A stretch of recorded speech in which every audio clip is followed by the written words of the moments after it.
Hi, welcome to UA topics. ఇవాళ topics ఏమంటే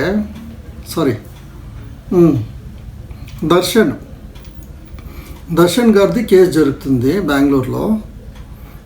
మీకు తెలిసే ఉంటుంది, ఒక అతనిని తనతో పాటు ఉన్న టీము వాళ్ళందరూ కలిసి చంపారనేసి తను అరెస్ట్ అయినారు ఇప్పుడు. ఓకేనా? సో అరెస్ట్ అయినారు. సో తనకి ఇంకా బెయిలే దొరకట్లేదు, ఇంకా ఆయన జైల్లోనే ఉన్నారు. సో అందులో ఇప్పుడు ఏం ట్విస్ట్ అంటే చాలా రోజులు అయిపోయింది తను జైలుకి వెళ్ళి. అయినా ఇప్పుడు ఏం ట్విస్ట్ అంటే, ఇప్పుడు వాళ్ళ టీంలో తనతో పాటు ఉన్న ఒక 14 మంది ఏమో ఉన్నారు. అందులో మెయిన్ పర్సన్, ఈ కేసుకి మెయిన్ పర్సన్ అంటే అతనిని చంపేటప్పుడు ఉండడము, ఆ టైంకి వద్దు ఇంకా చాలు చనిపోతాడు అని చెప్పడము, కేసు మాఫీ చేసేకి ఒక 4 పిలుచుకొని రావడము, వాళ్ళకి 30 లక్షలు డబ్బులు ఇవ్వడము, ఆ బాడీని తీసుకెళ్ళి ఒక దిక్కున వేయమని చెప్పడము, వాళ్ళని పోయి పోలీస్ స్టేషన్లో సరెండర్ అవ్వమని చెప్పడము. అంటే మెయిన్ పర్సన్ ఓకే, A14 అనుకుంటా అతను. సో A14 అలా అతను వచ్చేసి నేను ఇప్పుడు అప్రూవర్గా మారిపోతాను అంటున్నాడు. ఏముందో చెప్పేస్తాను. సో ఇందులో నేనేం చేయలేదు, సో జస్ట్ నేను కూడా ఉన్నాను, బట్ నేనేం చేయలేదు, అంతా దర్శన్ చేసింది అనేసి అప్రూవర్గా మారాలనేసి వాళ్ళు డిసైడ్ చేసుకున్నాడు. అంటే ఇందులో ఎలా అంటే, ఇప్పుడు నువ్వు అప్రూవర్గా మారిపోతాను, నేను వచ్చేసి చెప్పేస్తాను ఏం జరిగింది అంటే, సో ఫస్ట్ మీ బ్యాక్గ్రౌండ్ చెక్ చేస్తాడు. మీరు దీనికి ముందు ఏమైనా క్రైమ్ చేసినారా, మీరు ఎలాంటి వాళ్ళు, మీ బ్యాక్గ్రౌండ్ చెక్ చేస్తారు. ఓకేనా? తర్వాత తన్ని జడ్జి గారు కూడా అడిగారంట, నన్ను అప్రూవర్ అవుతున్నావు, దీని వెనక జరిగే పరిణామాలు ఏముంటాయని తెలుసా, ఆ తర్వాత ఇదంతా నీకు తెలిసే చేస్తున్నావా, సైన్ చేసే ముందు ఆలోచించి చెయ్యి, తర్వాత మేము పిలిచినప్పుడు అంతా రావాలా, అన్నీ కొన్ని ఉంటాయి కదండి కోర్టులో. మీరు హాజరు అవ్వాలంటే ఎట్లా ఏమనేసి రూల్స్ ఏముంటాయో ఆ రూల్స్ అన్నీ ఫాలో అవ్వాలి. అలా తను ఓకే అని చెప్పాడు. ఫస్ట్ ఆఫ్ ఆల్ తనకి దర్శన్ గారికి బెయిల్ వచ్చాక చాలా కష్టంగా ఉంది, చాలా కష్టంగా ఉంది, ఎంతెంతో కష్టపడుతున్నాడు. అందులో ఇప్పుడు ఏమైందంటే ఇంకా చాలా కష్టమైపోయింది బెయిల్ దొరకడానికి. ఇలా అప్రూవర్ అయిపోతున్నారు అనేసి ఇప్పుడు తను ఏమంటున్నారంటే, ఓకే నేను చేయలేదు కదా, ఆ టైం సపోర్ట్ చేశాను, నేను టీంలో ఉన్నాను, ఓకే, కానీ మెయిన్ చేసింది ఎవరు, సో వాళ్ళు అనుభవిస్తే ఓకే.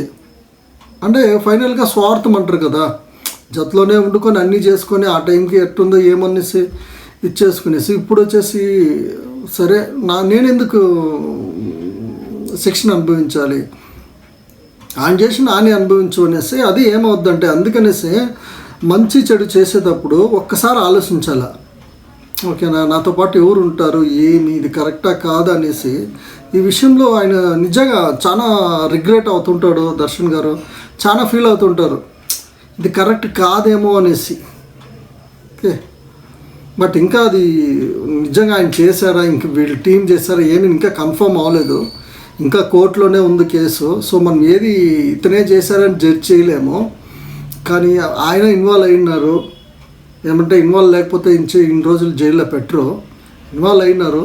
సో ట్రయల్స్ జరుగుతున్నాయి. సో ప్రాబ్లం ఏమంటే, ఇప్పుడు వాళ్ళ టీంలోనే ఒక అతను వచ్చి అప్రూవర్గా మారి నేను ఇప్పుడు ఏముందో చెప్తానని చెప్పారు. సో కోర్టు కూడా ఓకే అనేసి వాళ్ళకి గడువు ఇచ్చినారు. అలాగే ఇందులో ఇంకొక అమ్మాయి కూడా ఇన్వాల్వ్ అయింది. సో పవిత్ర గౌడ అనేసి, ఆమెను కూడా మొన్న కోర్టుకు పిలిచారు. అప్పుడు ఆమె నాకు హెల్త్ బాగాలేదు, అందువల్ల నాకు వచ్చే కాలేదు, కానీ పోలీసు వాళ్ళు కొంచెం రావాలని లోపల వచ్చిందంటే, సరే మీకు పోయి రెస్ట్ తీసుకోండి, మీకు హెల్త్ బాగైనాకే రాండి పర్లేదు అని చెప్పి పంపించేశారు. సో ఆల్మోస్ట్ దీంట్లో 14 మెంబర్స్ ఇన్వాల్వ్ అయినారు.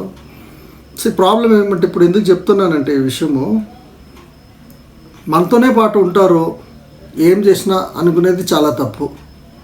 ఫస్ట్ ఆఫ్ ఆల్ మనం కరెక్ట్గా చేస్తున్నామా అనేది ఫస్ట్ మనం కరెక్ట్ చేసుకొని చేస్తే అన్నీ కరెక్ట్గా ఉంటాయి.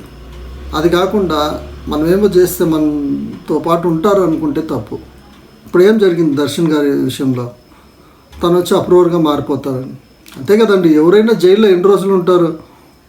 ఫస్ట్ ఆఫ్ ఆల్ ఆయన దర్శనం బయటకు రావడానికే కష్టంగా ఉంది, అలాంటిది మళ్ళీ వీళ్ళంతా ఎలా తీసుకొస్తారు ఏంటి? చాలా చాలా కష్టంగా ఉంది. ఈ సిచ్యువేషన్ వచ్చేసి రాకూడదు, బట్ ఏం చేసే కావదు. ఇక్కడ ఏం రాసుంటారో అదే జరగద్ది. ఓకే, అందుకనేసి మీకు చెప్తున్నాను, చూడాలి. ఇది మేబీ ఇప్పుడు పోస్ట్పోన్ చేసింది కేసు, తర్వాత నెక్స్ట్ హియరింగ్కి పిలుస్తారు, తర్వాత ట్రయల్స్ జరుగుతాయి. అంటే తను చెప్పేది కరెక్టా కాదా అనేది కూడా చెక్ చేసుకుంటారు. ఎవరైనా వచ్చి నేను అప్రూవర్గా మారుతానంటే కుదరదు. సో తను చెప్పే దాంట్లో కూడా నిజంగా ఉండాలి. ఇన్ కేస్ తను ఏమైనా తప్పుగా చెప్పాడంటే ఇంకా శిక్ష, గవర్నమెంట్నే నువ్వు చీట్ చేస్తున్నావు అనేసి ఇంకా పెద్ద శిక్ష అవుద్ది. జనరల్గా ఇలాంటి కేసులో చెప్పరు వాళ్ళు, ఏమంటే ఇన్ కేసు ఏమైందంటే తను ఇంకా లాక్ అయిపోతారు కాబట్టి. సో ఉన్నది ఉన్నట్టుగా చెప్తారు, ఆ తర్వాత కోర్టు డిసైడ్ చేస్తుంది. చూద్దాం ఏమవుద్ది అనేది, వెయిట్ చేసి చూడాలా. ఇంకేం లేదండి. ఎందుకు నేను ఇది చెప్తున్నాను ఈ విషయం అంటే, సో మనం మంచిగా చెడ్డ చేసేటప్పుడు కొంచెం ఆలోచిస్తే సో అయిపోయేది. తను ఇన్ కేసు తను చనిపోయాడు కదా, తన్ని పనిష్ చేయాలనుకుంటే తన సినీ ఇండస్ట్రీలో ఉన్నారు కాబట్టి ఒక్క ఫోన్ చేసి ఇలా ఒక అమ్మాయిని ఏడిపిస్తున్నాడు, రేణుకాస్వామి అనుకుంటా అతని పేరు, రేణుకాస్వామి చనిపోయాడు. సో దర్శన్ గారు ఒక్క ఫోన్ చేసి పోలీస్ కంప్లైంట్ చేసి ఇలా చేస్తున్నాడు, ఒక 2-3 రోజులు రిమాండ్ ఇవ్వండి, నెక్స్ట్ టైం ఇలా చేయడని చెప్పుంటే లీగల్గా తను ఇంకా ఒక అమ్మాయికి ఇలా జరిగితే తను వచ్చి లీగల్గా ఫైట్ చేశాడనే తట్టుకుంటుంది. సో మంచి పేరు వచ్చి ఉన్నాం. సరే పేరు వద్దురా, లీగల్గా తను ట్రీట్మెంట్ చేస్తే సరిపోద్ది అనుకుంటే అయిపోయిండు. సో అందుకే కానూన్ ఎప్పుడు మనము మన కానూన్ మనం చేతిలో తీసుకుంటామో సో అప్పుడే ప్రాబ్లమ్స్ అన్నీ వచ్చేది. సో పోలీసు వాళ్ళు ఉన్నారు, జస్ట్ పిలిచి ఒక 2 తన్నులు తన్నో, ఒక 2 దెబ్బలేసో, ఇది కరెక్ట్ కాదని చెప్పి 2 సార్లు చేసినంటే భయపడిపోయి ఉంటాడు. ఇంచేపు అందరూ హ్యాపీగా ఉండేవాళ్ళు. అలా కాకుండా ఇలా చేస్తే ఇలానే ఉంటుంది.